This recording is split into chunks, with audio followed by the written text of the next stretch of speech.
Hello again, my friend. You've tuned into Renegade Files, your underground connection to paranormal tales, unsolved mysteries, and covert culture. I'm your host, Lex Gordon, transmitting a ghost signal from the Jungle Villa outpost deep in the uncharted tropics. This is Renegade Files episode 97, Halloween Urban Legends and Their Ancient Folklore Roots. It's that time of year again, when the air turns strange and the shadows feel just a little too alive. Pumpkins grin from porches, the scent of burning leaves drifts down quiet streets, and somewhere in the back of our minds, we remember that Halloween is older than we are, older than our cities, older even than our modern fears. It is the night when we dress as monsters to show the darkness that we are not afraid, and remind the good spirits that they are welcomed. Halloween is a modern festival of remembering the dark side of life. But its stories, those chilling urban legends, whispered around fires and flickering screens, carry the DNA of something far more ancient. Take a step back and you'll see it. Today's tales of Bloody Mary in the Mirror, the Bunny Man, the Seven Gates of Hell, or the Jersey Devil aren't inventions of the modern imagination. They are the echoes of folklore that has followed humanity for centuries. These stories have changed costumes, but their bones are the same. The Celts had Samhain, the sacred cross-quarter day marking the end of harvest and the start of winter, when the veil between worlds was said to thin and the dead could walk among the living. The medieval Europeans brought those spirits into the Christian calendar and called it All Hallows Eve. And across the ocean, long before settlers arrived, the First Nations of North America told stories of trickster spirits, shapeshifters, and wandering souls who could be summoned or accidentally unleashed through careless acts. So in this episode, we're going to peel back the mask, trace how our favorite Halloween urban legends mirror ancient stories from the Celts, the native tribes of North America, and the medieval European imagination. We'll see how each legend acts as both a warning and a reflection, and how modern people unknowingly reenact these old rites every time they tell a scary story in the glow of a flashlight. Urban legends and rituals echo the oldest human rituals there are, the rituals of calling the darkness by name just to prove we can still come back from it. So follow me now into the fog and the flickering candlelight, where old gods hide beneath new masks, and every story, no matter how modern, remembers its ancient soul.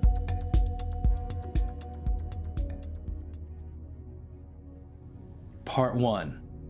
Mirrors, Spirits, and the Return of the Dead. Before we get into this, here are some easy ways you can help Renegade Files if you like and appreciate this show, and we're going to do this really quick. First and easiest, click follow for this show wherever you're listening right now, like Spotify or Apple Podcasts. Then, when you have a second, drop us a 5-star review there if you think we deserve it. It helps new listeners find the show. Also, visit and share our website at therenegadefiles.com. Everything else I'll mention in the next few seconds can be found through links at that website or in these show notes. So, that's your one-stop Renegade Files shop, therenegadefiles.com. And please help crowdfund this show and get bonus episodes for doing so and a lot more at patreon.com/Renegade Files. And thank you if you're an RFA agent in the Renegade Files agency on Patreon already. You make all of this possible. You can listen, watch, and follow us on YouTube. Follow us on Instagram. Just look for Renegade Files there and hit follow. And subscribe to my free Substack newsletter called Renegade Signals. All these links are in the show notes and at therenegadefiles.com. And thank you so much for all of your support. Now let's get into this spooky episode. If there's one ritual that almost every teenager in the Western world has tried at least once, it's the mirror dare. The lights go out. A single candle flickers in the dark. The instructions are whispered with nervous laughter. Just say Bloody Mary 3 times as you stare into your dark reflection in the mirror. The bravest kid always wants to go first. The rest huddled around, waiting to hear him scream. No one really knows where this story began, but everyone knows what it feels like to believe it for just a few seconds. The silence, the darkness, the sense that something unseen is listening. It's an initiation, not into the supernatural, but into the psychology of fear. Yet even the most modern of Halloween slumber party rituals has ancient roots buried deep in the soil of our oldest seasonal traditions. The mirror dare, or the Bloody Mary tradition, is a surviving remnant of a Samhain ritual. Long before Halloween was a holiday of plastic skeletons and fog machines, it was the Celtic festival, marking the end of harvest and the beginning of the dark half of the year. It was a time when boundaries blurred, the living and the dead, the past and the future, the seen and the unseen. On that night, villagers believed they could glimpse the other world through reflective surfaces. Bowls of water were placed on altars or window ledges, and young women would gaze into them by candlelight, hoping to see the face of their future lover or the shadow of death if fate had darker plans. When those rituals crossed the Atlantic and were filtered through Victorian parlor games, they shifted into mirror scrying. Still water became polished glass. Omens of destiny became ghostly apparitions. And somewhere in that lineage, a name was added: Bloody Mary. There are dozens of explanations for who she is supposed to be. Some say she's the vengeful spirit of Queen Mary I of England. Others say that she was a powerful witch who was burned at the stake centuries ago. We'll probably never know exactly how the name came to be, but her spirit is now said to appear in the mirror if we stare too long into our own fears. The ritual is a test of courage and belief. Say her name, confront the darkness, and see if the darkness answers you back. Mirrors have always been more than reflections. In almost every ancient culture, they were believed to be portals, capable of showing what ordinary eyes couldn't see. The Aztecs used polished obsidian mirrors for divination, believing they could see the realm of gods and spirits. The Greeks wrote that mirrors could capture souls. In China, bronze mirrors were thought to repel demons because they showed them their true, hideous forms. And in Native American traditions, the reflective surface of water is sacred, a thin, shimmering light connecting the physical with the spiritual world. to the Iroquois and the Algonquin peoples, still water at night was never to be looked into carelessly. It was said that your reflection on a dark surface was your soul's twin, and if you disturbed it, you might invite something else to look back, or worse, come back. We see this in Lord of the Rings. We see this in Lord of the Rings when Aragorn cautions the hobbits at the gates of Moria by saying, "Do not disturb the water." Shamans and medicine men used that boundary in controlled ways. By staring into rippling water, they entered trance states to speak with spirits and ancestors. But the rule was clear. Only the trained could cross safely. The untrained might lose more than they sought to find. Even South Park couldn't resist joining the mirror mythology. In one of the show's Halloween episodes, the boys discover that saying Biggie Smalls 3 times into a mirror doesn't summon Bloody Mary, it resurrects the late rapper himself, who immediately demands to be taken to the nearest party. It's a perfect parody of the Bloody Mary ritual, swapping ancient horror for modern celebrity culture. Instead of unleashing a vengeful spirit, the kids conjure a ghost with a stage presence, swagger, and a schedule. He's mad every time because just as he's about to attend a rocking party in hell, some kids say his name 3 times and conjure him into some suburban bathroom. The genius of that joke is how it exposes the way legends evolve. A centuries-old ritual for contacting the dead has been rebooted as a pop culture meme. What once terrified villagers around a candlelit bowl of water now makes us laugh in the glow of a television. Yet the structure is identical. Say the name 3 times, stare into the reflection, and wait to see who appears. The only difference in that South Park version is the ghost shows up wearing sunglasses and rapping about fame beyond the grave.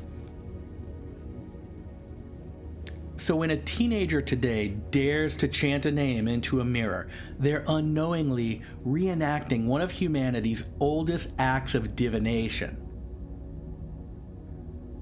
The tools have changed, but the human need behind it has not.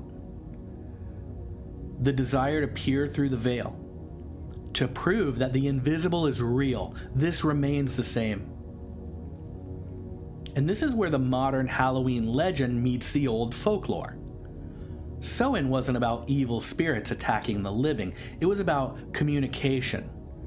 A brief annual window when the living and the dead could exchange recognition. Offerings of food and light were left on the doorsteps to guide lost souls and appease wandering energies. Masks and costumes were used not to scare one another, but to blend in with the spirits so we could move among them safely. The Bloody Mary ritual, in its own suburban way, is the descendant of that philosophy. To summon what's on the other side, not with cruelty, but with curiosity. Still, there's a shadow under all of it. Every mirror legend carries the same unspoken warning. The veil works both ways. What you summon might not go back. In folklore, there's a recurring figure called the Woman in the Glass. Versions of her appear in Celtic, Slavic, and even early Native American tales. She's the entity you meet when your reflection changes before your eyes. If you've ever had that experience, it's unnerving. Sometimes she's beautiful, sometimes monstrous, but always she offers information, a glimpse for the future, a secret name, a vision of the dead. In return, she demands something intangible, your attention, your acknowledgement, and your fear. In this, she's the perfect allegory for the act of storytelling itself. When we gather around to share ghost stories, we're not just passing the time. We're feeding something older than language, the ancient human need to name the dark energies. Why? Well, because naming something, that is, knowing or acknowledging its true name, removes much of its power over you. This is why, in nearly every high fantasy novel, the travelers caution one another at some point to not let the wizard know your real name. Revealing your real name gives over some of your power of identity that a wizard may then use against you. In the same way, naming a dark entity steals some of its sway over you, at least in the realm of folklore. Every Halloween, that need comes roaring back. The candles flicker, the laughter fades, and suddenly, everyone feels the room shift. The familiar becomes strange. The reflection seems deeper. It's no accident that mirrors play such a central role in both magic and psychology. They are where the outer and the inner collide. There's a subtle power in that moment. The power of facing yourself when you're not sure what's going to look back. It's why this ritual endures, even when we pretend it's just a game. When the lights go out and the name is spoken, something primal awakens. Whether or not Bloody Mary appears, the fear she represents is real. She's the reflection of every buried anxiety, death, guilt, shame, curiosity, all condensed into a single moment of possibility. As we step inside that moment, into the hush that follows that third chant, we begin to understand why ancient cultures built entire festivals around this idea. Samhain was not about celebrating monsters, it was about honoring transition, the shift from life to death, from summer to winter, and from light to dark. Halloween, in its modern form, keeps that same rhythm alive. It's the one night of the year when we allow ourselves to believe that the boundaries are thin. And that belief, however fleeting, is what keeps that tradition going. There's also another mirror legend that rarely gets told. It's not from a sleepover or an internet forum. It comes from the oral traditions of the southeastern tribes. So my neck of the woods, the Creek, and the Choctaw spoke of the face beneath the water. According to the tale, when someone drowned, their reflection stayed behind, trapped just below the surface. If you looked into that same water, under the same phase of the moon when the person drowned, the ghost could mistake your body for the one they lost and try to trade places.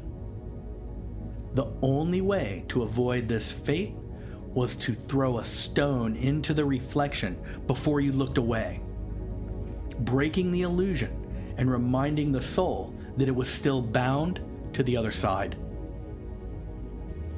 This is a very eloquent piece of folklore, conveying so much in such a short story.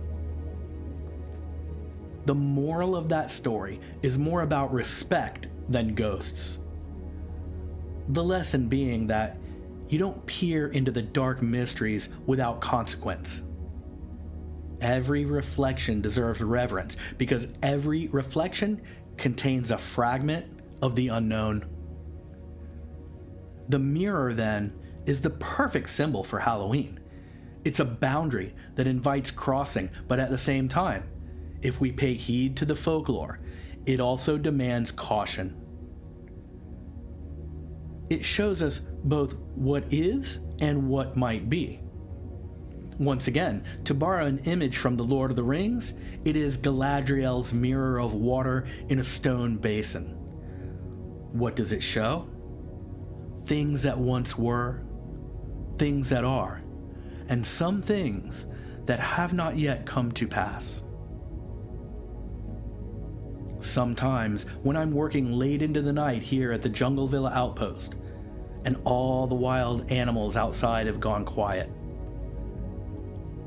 even the raccoon that steals my cat food, I'll catch a glimpse of myself in the latrine where the wall cabinet mirror reflects at a 90-degree angle to the mirror on the wall, and I hesitate to look too deeply into that infinite corridor it creates. For some primal fear about what I might see looking back from that deep, impossible dimension is always there. There's nothing particularly haunted about it, just an illusion where my eyes are invisible just around that mirror corner, no matter how far I lean. The jungle humidity fogs the glass, and in that moment, it's quite easy to see why our ancestors believed such things as mirrors had special powers. Have you ever had such a moment? Or experienced something shocking in an otherwise mundane mirror? Leave a comment on this episode for me and all the other Renegades Files crew if you have. The human mind fills silence with presence, fills darkness with meaning, reflection with spirit. We are wired to populate the void with stories. That's not superstition, but it is a reflex of survival. Even in a modern paranormal research world, there's a concept called scrying resonance, where investigators use reflective surfaces in low light to trigger subtle hallucinations. Goggles that facilitate this can cost, for some reason, hundreds of dollars. But you can achieve the same effect by looking through a thin piece of silk fabric. What happens is that the brain, deprived of perfect visual anchors, begins to substitute its own imagery, often morphing faces into grotesque forms or shifting shadows into figures. What that proves scientifically only reinforces what folklore always knew. The mirror is not passive. It's a dialogue between perception and imagination. That's why the Bloody Mary ritual remains so effective. It works not because there's a ghost in the mirror, but because there's the ability to see one inside of ourselves. The power lies in suggestion, in the psychological echo that bridges the rational and the symbolic. Each participant becomes both summoner and summoned. So when you stand before the glass this Halloween, with candles flickering and friends whispering behind you, understand that you're not just playing a game. You're reenacting a ceremony that predates civilization. You're standing in the lineage of those who sought to consume what the other side offered through reflection, through risk and ritual. You're participating in a tradition that has been whispered through millennia, one reflection at a time. And if for a heartbeat you feel that electric pulse of fear crawl up your spine, don't turn away too quickly. That feeling is the entire point. It is the signal that the story still works, that the old magic still flickers behind the glass. It means that Halloween, for all its modern trappings, still remembers what it was meant to be. A night for looking into the dark and daring it to look back. Part 2. Monsters Born from the Land. If you travel far enough down any back road in America, you'll find a story waiting for you. It may be told in whispers at the gas station, or scrawled across a highway retaining wall in faded spray paint, but every region has its own creature, its own ghost, or its own warning. Some legends stay small, confined to the locals who swear by them, while others break loose and go national, joining the pantheon of roadside mythology. These are the monsters that belong to the land itself, born from its geography, its tragedies, and its local imagination. Some of the most enduring Halloween urban legends come not from suburban basements, but from deep in the woods, from far across the empty fields, and at the forgotten crossroads. 3 of these are the Bunny Man, the Jersey Devil, and the 7 Gates of Hell. Long before we feared what might look back from a mirror, we feared what watched us from the trees. The legend of the Bunny Man began, as so many American legends do, with a newspaper article and a whisper.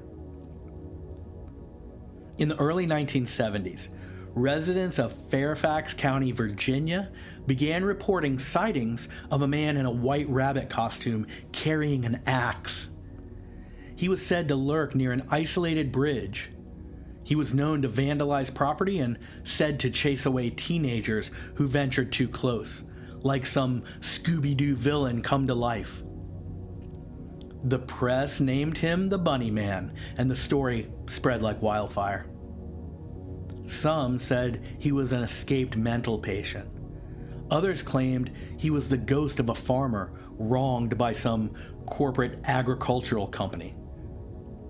By the time the decade ended, there were dozens of variations, each a little bit different, each a little more embellished. The bridge where he supposedly appeared became known as the Bunny Man Bridge, and to this day, locals warn visitors not to go there at midnight. It's tempting to dismiss the Bunny Man as pure modern invention, a mashup of slasher movie tropes and local paranoia. But dig a little deeper, and you find the fossilized shape of something older. The figure of the half-human, half-animal being. A man wearing the mask of a beast is one of the oldest motifs in folklore. In Celtic tradition, the hare was sacred to the goddess Ostara, a symbol of both fertility and the cyclical nature of death and rebirth. During Samhain rituals, priests and festival goers wore animal masks to honor the changing of the seasons and the spirits of the wild. In that sense, the Bunny Man isn't a new monster. He's a distorted echo of the old ones, a remnant of the masked man who has forgotten the ritual's meaning but kept its disguise. Masks have always carried a paradox. They conceal identity, but they also reveal archetype. When someone puts on an animal mask, they step out of their individuality and into something older that belongs to the collective imagination. The fear that the mask may never come off, that the person might no longer be themselves, is at the heart of the Bunny Man myth. It's the same anxiety that drove medieval tales of werewolves and changelings, and Native American stories of the skinwalker, a being who wears another creature's skin to gain its power, but loses his soul in the process. Driving north from Virginia on our paranormal road trip, we come to the Pine Barrens of southern New Jersey, where the air suddenly changes. The pine forests absorb sound. The sandy soil muffles footsteps, and a deep, primeval quiet settles over everything. This is the home of the Jersey Devil, one of America's most famous regional monsters. According to the story, In the early 1700s, a woman known as Mother Leeds, already burdened with 12 children, caused her 13th pregnancy to be cursed. She cried out that the child would be born a devil. The baby arrived normal, but soon transformed, slowly sprouting wings, claws, and a horse's head, before leaving the house and flying up the chimney, and vanishing into the night. This alone is a very creepy Halloween story, and now, for more than 3 centuries, sightings have persisted of strange hoofprints in the snow, unearthly screams across the night, and strange shadows of eldritch creatures flying over the trees. On the surface, the Jersey Devil is a straightforward cryptid, a cousin of Mothman or the Chupacabra. We dove deep into it on our Renegade Files episode about flying cryptids. Scroll back and check that one out if you are in the super duper cryptid mood. But if we look more deeply, we see an inheritance from old world mythology. The cursed 13th child echoes European superstitions about unlucky numbers and divine punishment. The creature's hybrid form, half human, half beast, this mirrors medieval depictions of demons, which themselves drew from pre-Christian nature spirits. The Pine Barrens of Jersey, remote and unforgiving, play the same role as the haunted forests of Celtic lore, a wild place where civilization ends and the old powers still breathe. The land itself shapes these monsters. Every society has its wilderness myth, the warning that something lives beyond the edge of town. For the Celts, it was the Calileach, the crone of winter who froze travelers who strayed too far into the woods. For the native tribes of North American forests, it was the Wendigo, a spirit of insatiable hunger, born from cold and isolation. For the settlers in early America, it became the Jersey Devil, a living embodiment of the fear that the wild could never be tamed. Those legends carry a psychological truth. They externalize what we already know, that nature is both beautiful and merciless. That isolation can turn the human mind against itself. When we imagine monsters in the woods, we're personifying the wilderness as an adversary, giving form to its indifference. The Jersey Devil doesn't just haunt the Pine Barrens, it is the Pine Barrens, the echo of wind through the trees, the reflection of our own smallness in the face of a vast, unknowable wilderness. And now we circle around and steer Pitt toward the 7 Gates of Hell, a Pennsylvania legend that takes this principle of the dark forest and drives it underground. According to the story, in a remote patch of woods near York County, there are 7 invisible gates built on the side of a burned-down asylum. Those who pass through all 7 are never seen again, condemned to hell forever.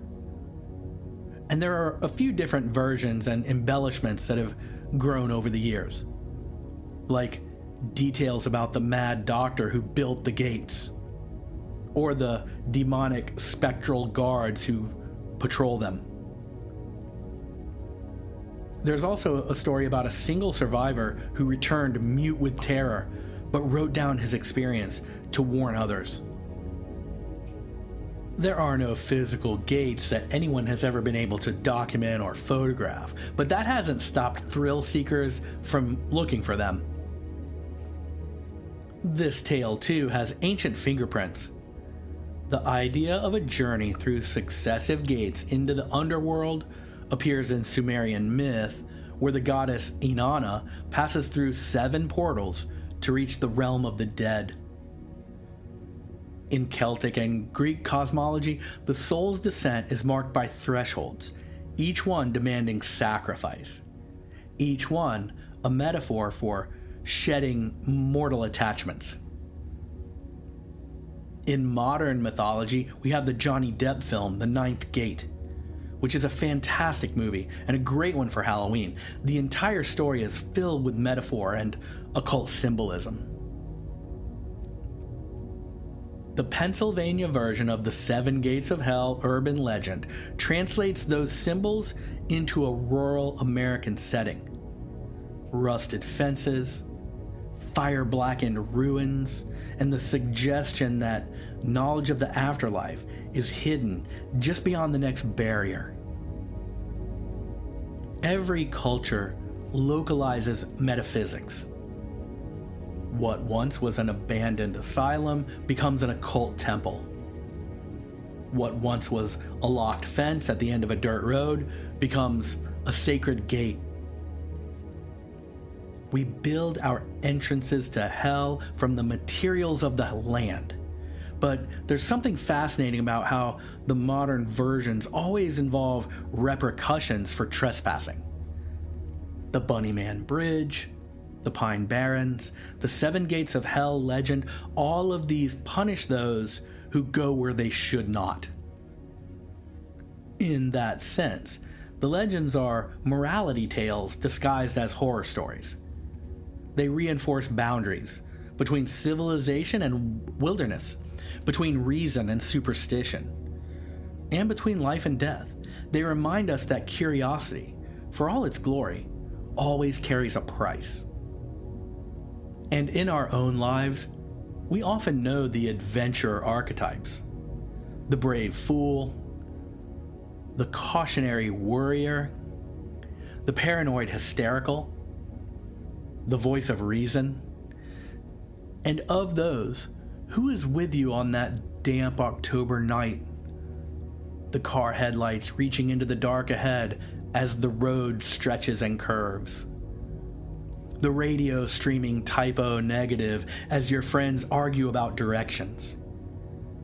You're miles from town, chasing a rumor about a haunted bridge, where the cries of the Bunnyman victim can be heard, and at midnight, a glimpse of the hatchet-wielding man-beast himself awaits. You drive well beyond civilization. No other cars seen for long stretches. And why would there be? No one comes out this far unless they're taking a back road to the next town, and very few go that way anymore. Then, along both roadsides ahead of you, you see them. Yellow guardrail reflectors as they emerge from the fog. The trees on the shoulder vanish into the abyss of the ravine. This is it, the Bunnyman Bridge. The driver slows to a stop. One girl says, "We should just forget this and go back." But retorts from the fearless say, "We've come all this way. Let's just stop and get out, just for a minute." "But leave the lights on," the girl suggests, and everyone quickly agrees.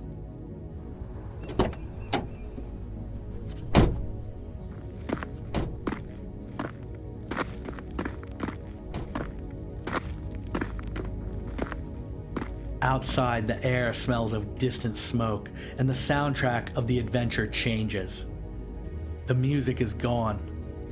The laughter has faded, all replaced by the low whisper of wind through the high branches. It seems like the woods surrounding the dark bridge are listening. That uneasy feeling, the quiet pressure of being watched. This is the soul of every monster story. It's the recognition that the land itself has memory. The road behind and the bridge are dark, but for the headlights, which show the guardrail metal and make the surrounding night even blacker. You and your friends take the first cautious steps out onto the bridge, when ahead, an owl swoops down to land on the rail, startling everyone. "It's the Bunny Man!" yells your crazy friend, and the girls scream. The gang runs back to the car to peel out in a U-turn and head back to town. Everyone has a good laugh and reassures each other that it was only an owl. A creepy, fun Halloween adventure, and no harm done. No one hurt. But the fear in those moments was visceral and real. Everyone who was there knows it, whether they admit it or not. When the first settlers cleared forests and built farms, they were entering these same wooded spaces that had been sacred for thousands of years.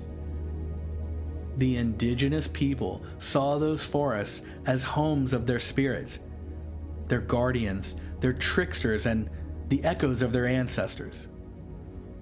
The colonists brought with them their own myths of devils and witches, and where these two cosmologies collided, new legends were born. Stories like the Jersey Devil aren't just recycled from European demons or native guardian spirits, they're fusions of both, connected in the physical borderland where cultures meet and misunderstand each other. To this day, the Pine Barrens are treated with wary respect by the locals.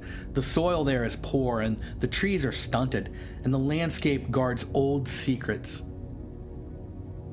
During the Revolutionary War, deserters and outlaws hid among these forests.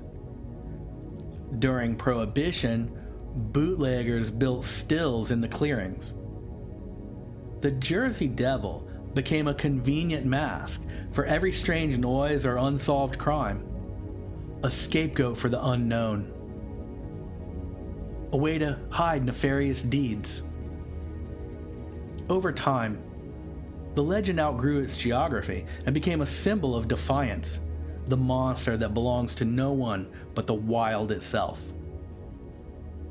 The Bunny Man, too, has evolved well beyond its origin. In the decades since his first appearance, he's been adopted into internet culture, horror fiction, and even holiday attractions. Every Halloween, thrill seekers gather at the bridge, some dressed in rabbit masks, reenacting the myth that frightened their parents. It's become a ritual of defiance, a collective act of playing with fear. And in that sense, it's no different from the ancient festivals where villagers wore animal disguises to dance with the forces that they feared most. In medieval Europe, fear was managed through pageantry. Villagers staged morality plays where devils tempted humans, only to be vanquished by saints. The audience laughed, cheered, and left feeling reassured that evil was containable. Today, our morality plays take the form of these urban legends. We tell each other about the cursed road or the haunted forest. We laugh nervously, and for a second, the chaos feels ordered. It's easy to forget that folklore and landscape are inseparable. The geography gives the story its body, and the story gives the land its soul. Drive through rural America and you'll find the terrain dotted with names that testify to this. Places like Devil's Creek, Witch's Hollow, Spirit Lake, and we've talked about it before, the ubiquitous Dead Man's Curve. These aren't coincidences, but signposts of our long-term relationship with danger and the unknown. You could argue that every monster we invent is a reflection of environmental memory. When people live close to the land, they experience its moods, its floods, its droughts, its sudden stillness. The more they depend on it, the more they fear its betrayal. The Bunny Man's forest, the Jersey Devil's Pine Barrens, the 7 gates of hell in the woods, these are all metaphors for spaces we think we control, but never truly do. The atmospheric quiet of the back road becomes part of the story itself. When you stand beneath a bridge or at a tree line, you can feel a certain vibration. That sense that the earth remembers every footstep. Somewhere in that silence, our legends live. When we listen long enough, the wind in the trees begins to sound like breathing. A shape shifts between the trunks and then vanishes. We hope it's just our imagination, the primal circuitry that once kept our ancestors alive. But for a second, we see the boundary between imagination and memory blur. That moment, the stillness between certainty and possibility, is where our monsters are born. And that's the real heart of these stories. Our urban legends are as much about the psychological as they are about the supernatural. They externalize the anxiety of trespassing, the fear of what waits beyond our safety. Every society has those myths. They remind us that order is fragile, that beneath our highways and suburbs lies a deeper landscape, shaped by myth and history, shaped by blood. We fear the wilderness because it doesn't care about us, but we also crave it because it's so honest. So we give the void a face, a winged devil, a masked killer, a gate to hell, because a monster, at least, can be understood. That's the paradox of the Halloween legend. We invent terrors to make real ones seem manageable. The Bunny Man stands guard over our fear of isolation. The Jersey Devil reminds us that nature can't be domesticated. And the seven gates of hell warn us that curiosity can lead to trouble. These are lessons carved into the landscape, reminders that the earth doesn't need our permission to be haunted. If you ever find yourself driving through those dark stretches of road late at night, don't laugh too quickly at the old stories. Myths have a strange way of noticing who believes in them and who doesn't. Sometimes, the act of skepticism itself invites attention. The woods are patient listeners. They've been hearing these stories for longer than any of us, and only the legends know how the stories end. Part 3. The Devil's Toy Box and the Haunted Carnival. Every Halloween season, somewhere in the back corners of the internet, a strange story resurfaces. It's called the Devil's Toy Box. According to legend, it's a homemade haunted attraction, usually described as a small shack or a cube, lined on the inside with mirrors. The challenge is simple. Step inside and stay as long as you can. The story claims that anyone who lasts more than a few minutes comes out changed, laughing, screaming, or mad. Some versions say the mirrors show you your worst fear. Others say they show us the devil himself. It sounds like the setup for a low-budget horror film, and in some ways it is. Variations of this tale appeared in online forums and creepypasta threads as early as the beginning of the millennium. They spread through message boards and Halloween rumor chains, yet the concept is way older than the internet. A mirrored chamber designed to test human courage and sanity goes back for centuries. In medieval Europe, religious mystics described speculum infernum, the mirror of hell, a vision of the self stripped of divine light. Renaissance alchemists wrote of scrying boxes built to summon spirits. In 19th century carnival sideshows, mirror mazes and houses of illusion promised glimpses of phantoms. The Devil's Toy Box is simply the digital generation's update to this ancient device, a contained ritual of fear, portable and personal. The name itself is revealing, a toy meant for play, for experimentation, but call it the Devil's Toy and it becomes something darker, a trap disguised as entertainment. That irony captures the modern Halloween experience perfectly. We pay money to enter haunted houses, buy tickets to simulated terror, and call it fun. Yet, beneath the laughter and jump scares lies something older. The primal rehearsal of facing death and the chaos within it, and we hope that we're doing this in a safe space. Every haunted attraction, from the carnival maze to the cornfield trail, is a descendant of this ritual theater. Long before electricity, ancient communities held festivals where fear was performed publicly to exorcise it collectively. The Celts danced in grotesque masks to welcome the winter spirits. The Greeks staged their famous tragedies to purge dread. The medieval church reenacted scenes of hell to remind followers of salvation.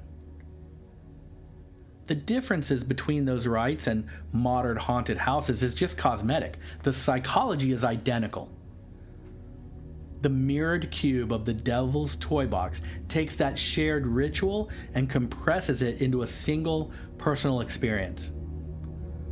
What makes the legend so effective is its simplicity. Anyone can imagine being locked in a mirrored box. The fear isn't of what's in the dark, it's of seeing too much light, seeing too much of ourself. The human mind, confronted with infinite reflections, begins to fragment itself. After all, the most terrifying thing a mirror can show is not a ghost, but recognition that you're not ready for. From a folklore standpoint, the Devil's Toy Box functions as a miniature underworld, a temporary descent into confrontation with the unknown. It's the same mythic pattern found in vision quests, initiation chambers, sweat lodges, and deep mystery cults. You go in alone, you face what lives there, and you emerge changed.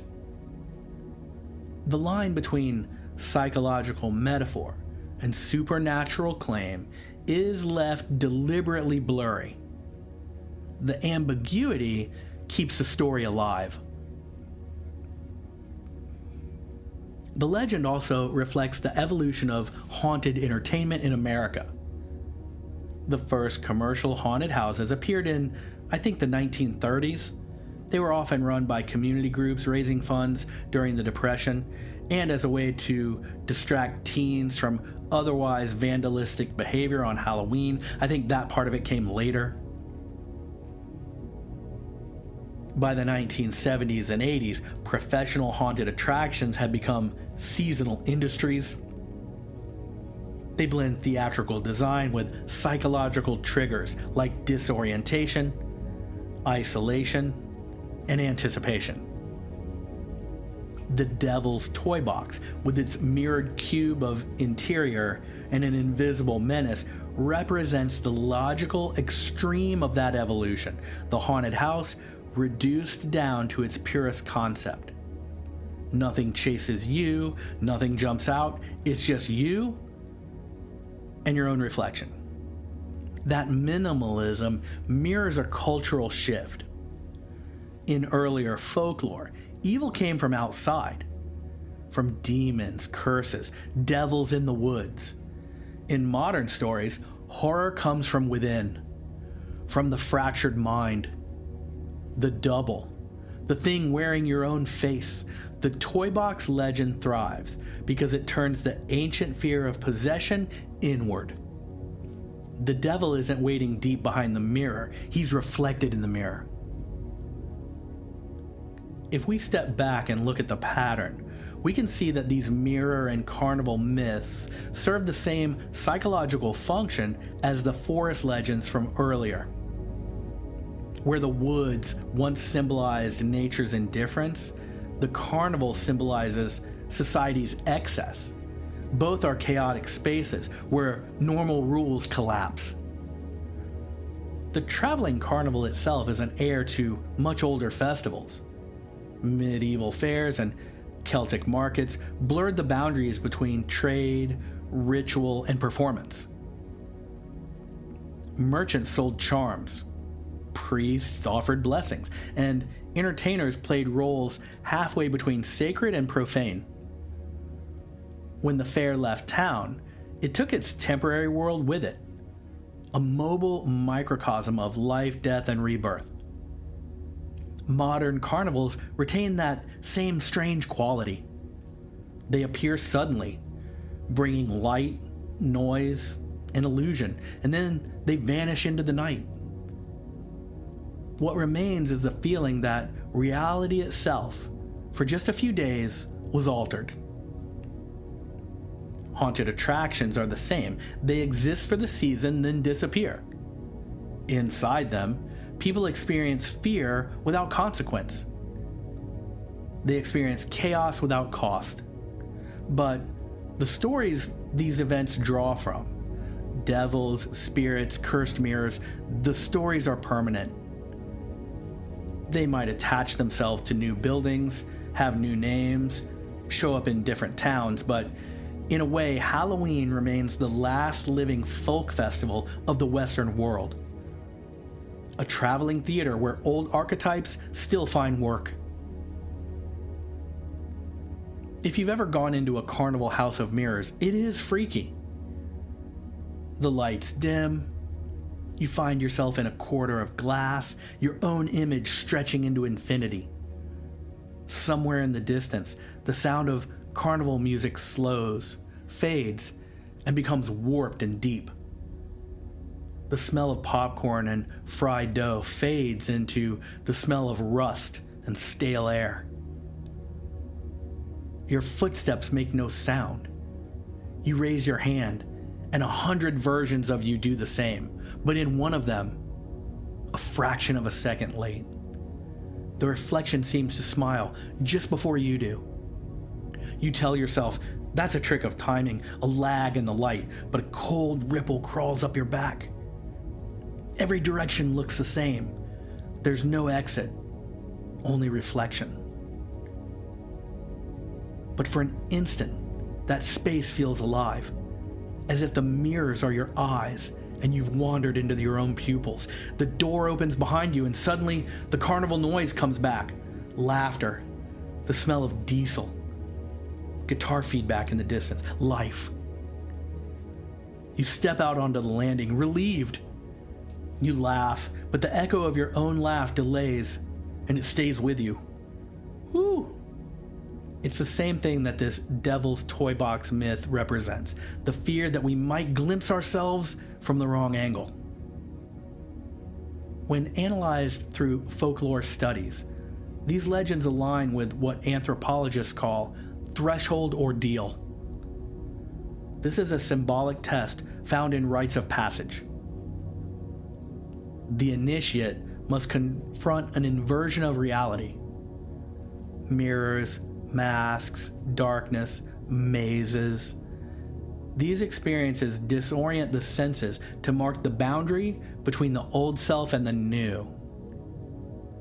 In tribal cultures, these ordeals were supervised by elders.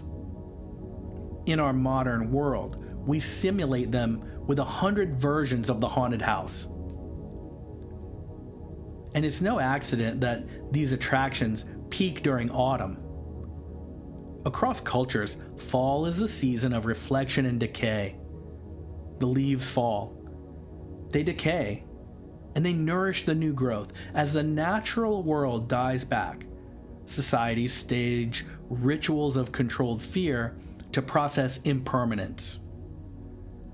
The carnival's bright lights and grotesque imagery act as both a mockery and an homage to death. Laughter in the face of the macabre is one of humanity's oldest defenses. But the line between humor and horror can be thin. The same instinct that drives us to laugh at fear can also lure us to seek it. That's why haunted attractions evolve toward extremity. Danger. Louder, darker, more immersive. We crave the edge, where safety and danger touch, the moment our rational mind surrenders to reaction. The Devil's Toy Box legend is folklore's way of warning us there's always a point where play becomes dangerous. In Celtic and medieval mythology, similar warnings appear.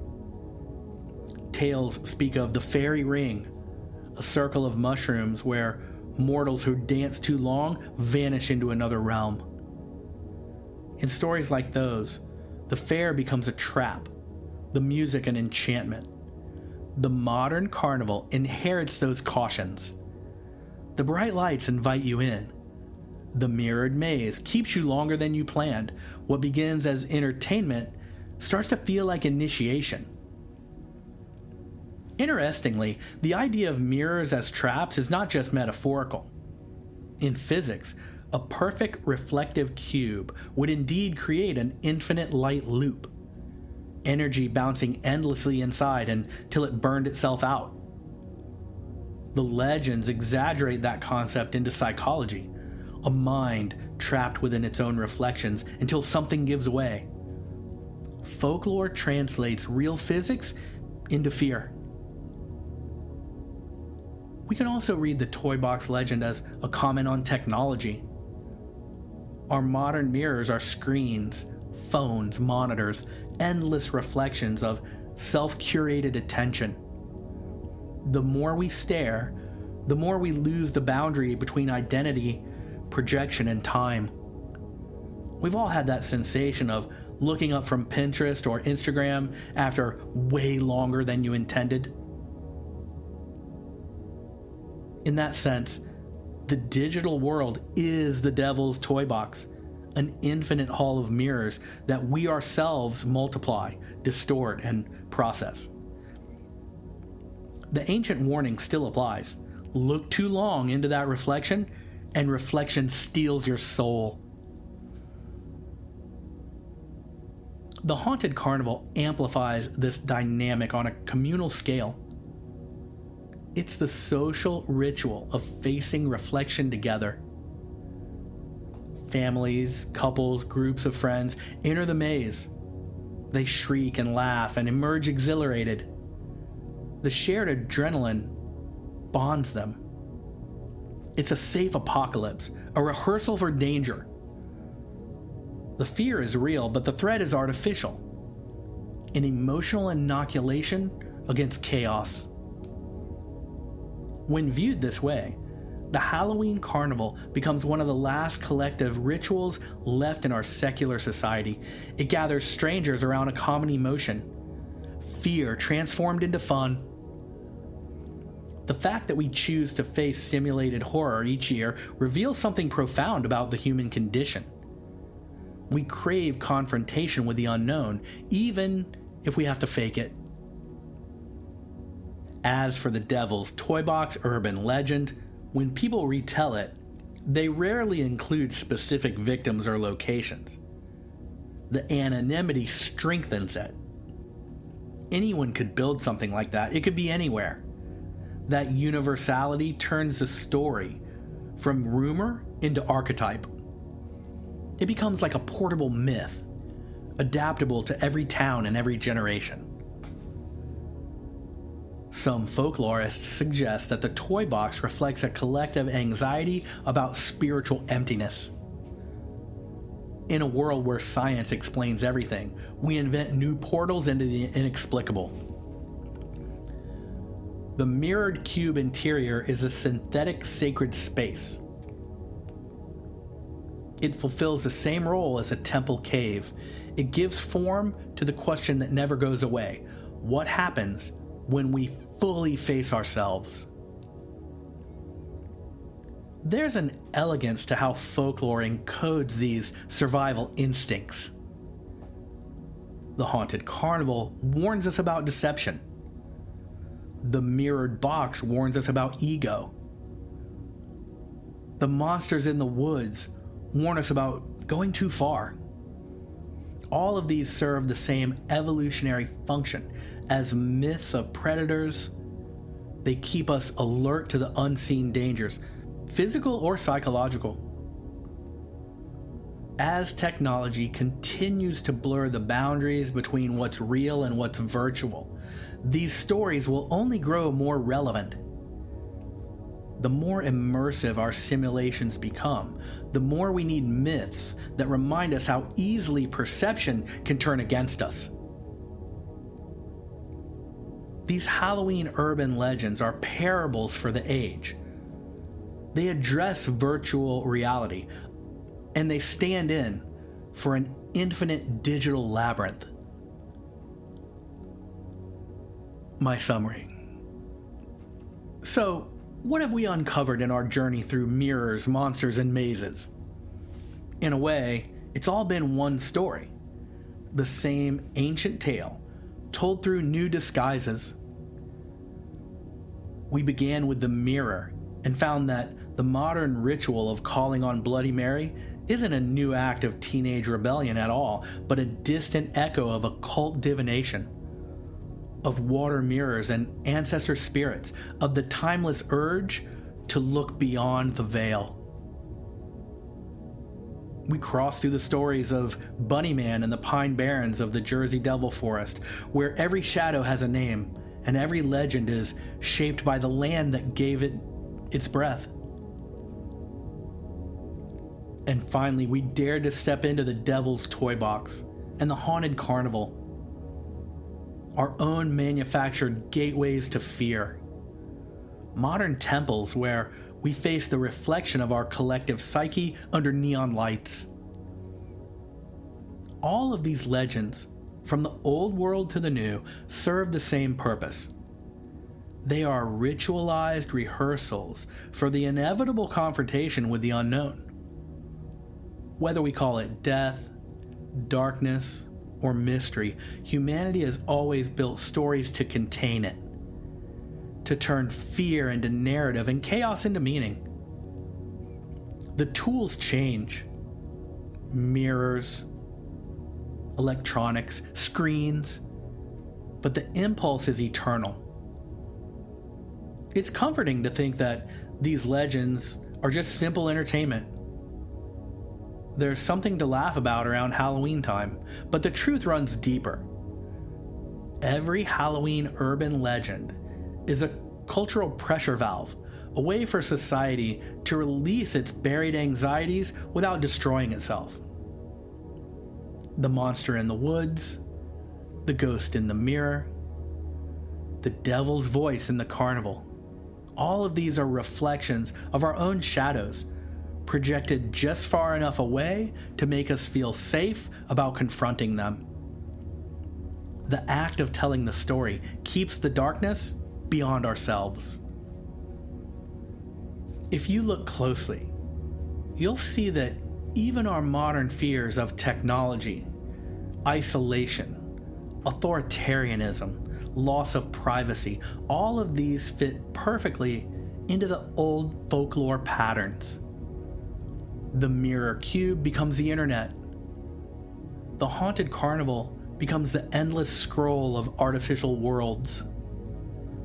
The bunny man becomes the police state guard telling us where we can or cannot go. We keep summoning the same spirits under new names. The old myths don't disappear, they just adapt to our new tech. But that adaptability is also hope. It means that storytelling still works, that we still respond to mystery, and that we haven't completely forgotten how to listen to the night. Every Halloween, when the costumes come out and the legends circulate again, we're doing more than celebrating a holiday. We're participating in the oldest human ritual there is, the ceremonial exchange between the living and the invisible, between what we know and what we only suspect. And maybe that's the secret reason these legends persist. They remind us that the world still has darkness we can't fully explain. That not everything has been mapped, digitized, and sanitized. There's still room for wonder. The darkness remains fertile ground for our imagination. And as long as that's true, the human spirit hasn't lost its way. So the next time someone dares you to say a name into a mirror, or to visit a haunted bridge at midnight, remember, what you're really doing, you're reenacting an ancient rite of courage.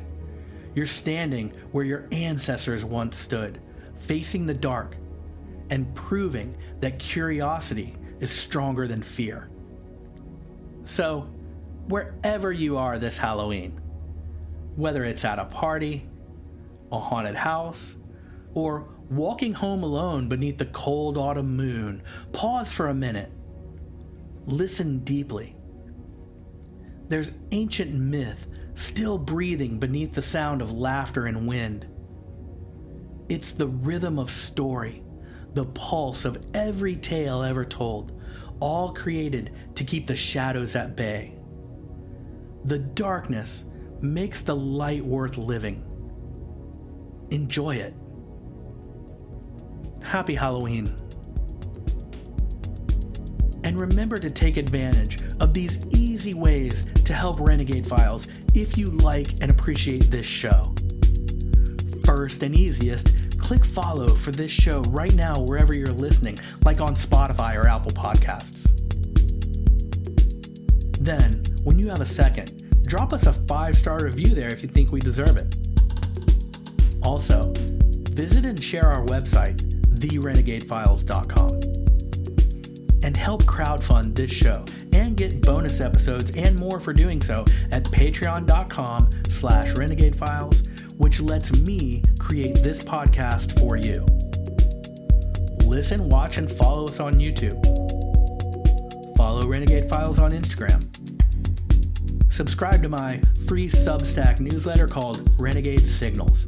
All these links are in both the show notes and at therenegadefiles.com.